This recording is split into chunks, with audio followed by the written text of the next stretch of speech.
দশম গ্রেড বাস্তবায়ন করা, এটা বাস্তবায়ন না হওয়া পর্যন্ত আমরা এই ময়দান ছেড়ে যাব না, তাতে আমাদের যদি মৃত্যুও হয় ইনশাল্লাহ। শুধু শিক্ষককে তৃতীয় শ্রেণী করে রাখার কারণে আসলে গোটা জাতিতে আমরা তৃতীয় শ্রেণী জাতি হয়ে যাচ্ছি ইন্টারন্যাশনাল ওয়ার্ল্ডে, হ্যাঁ, বিশ্ব পরিসরে। তো আমরা চাচ্ছি যে আমাদের এই জাতিকে আমরা পৃথিবীর উন্নত জাতির কাতারে নিয়ে যাব। সাধারণ শিক্ষক আমরা কর্মবিরতি প্রত্যাহার চাই না, এজন্য শিক্ষক কর্মবিরতি আবার অব্যাহত রাখা হয়েছে। আজকে কর্মবিরতি চলছে, অবস্থান কর্মসূচিও রয়েছে।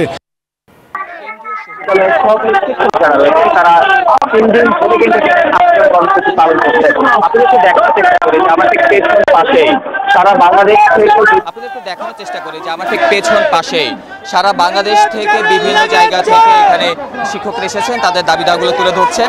তাদের যে প্রধান 3টি দাবি রয়েছে সেটার মধ্যে প্রথম হচ্ছে সরকারি শিক্ষকদের যে দীর্ঘদিনের প্রাণের দাবি, যে তাদের 10ম গ্রেড থেকে এই 13তম গ্রেড থেকে 10ম গ্রেডে প্রদান করতে হবে।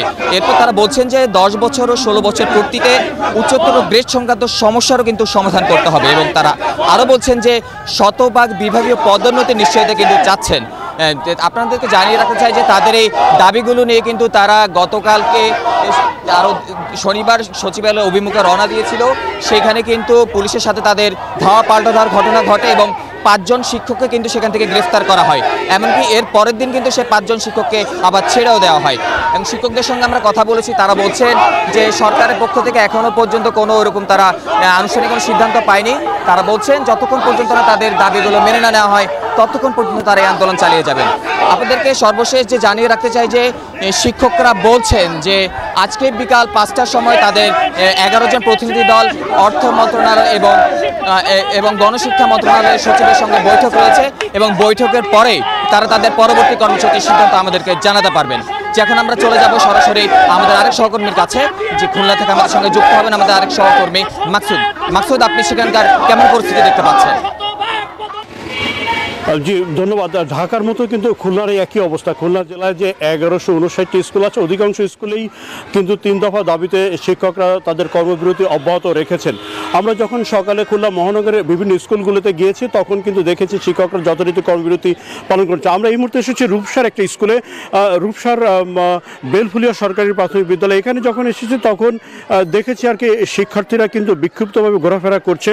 আবার একই সময় কিন্তু কয়েকটি স্কুলে দেখেছি তারা কিন্তু যথারীতি পাঠদান অব্যাহত রেখেছেন।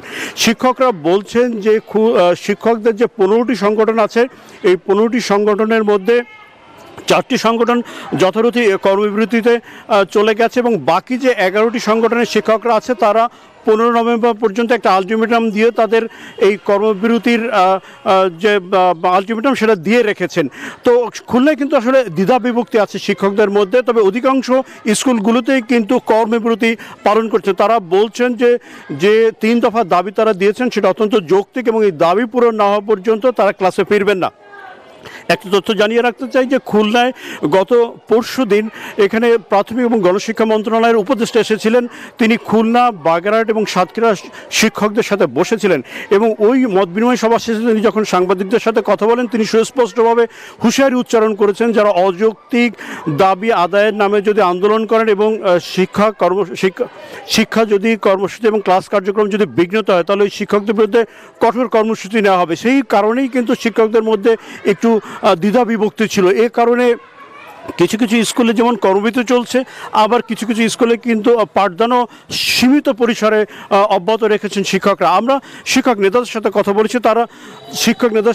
বলেছি, তারা বলেছেন যে এই 3 দফা দাবি যতক্ষণ না পর্যন্ত আদায় হবে তারা কিন্তু শ্রেণী কার্যক্রমে অংশ নেবেন না এবং এই যে আন্দোলন এটা ধারাবাহিকভাবে চালিয়ে যাবেন। তো এই ছিল খুলনার শিক্ষকদের আন্দোলন কর্মসূচি থেকে সর্বশেষ। আমরা ফিরছি স্টুডিওতে নাফিসা জামানের কাছে। মাকসুদ, আপনাকে ধন্যবাদ। এক্সট্রিম মশার কয়েল প্ল্যান্ট ফাইবার দিয়ে তৈরি, তাই সহজে ভাঙে না, সুগন্ধিযুক্ত ও নিরবিচ্ছিন্নভাবে জ্বলে। ডেঙ্গু, চিকুনগুনিয়া বাহি সহ যে কোনো মশার বিরুদ্ধে দেয় এক্সট্রিম সুরক্ষা।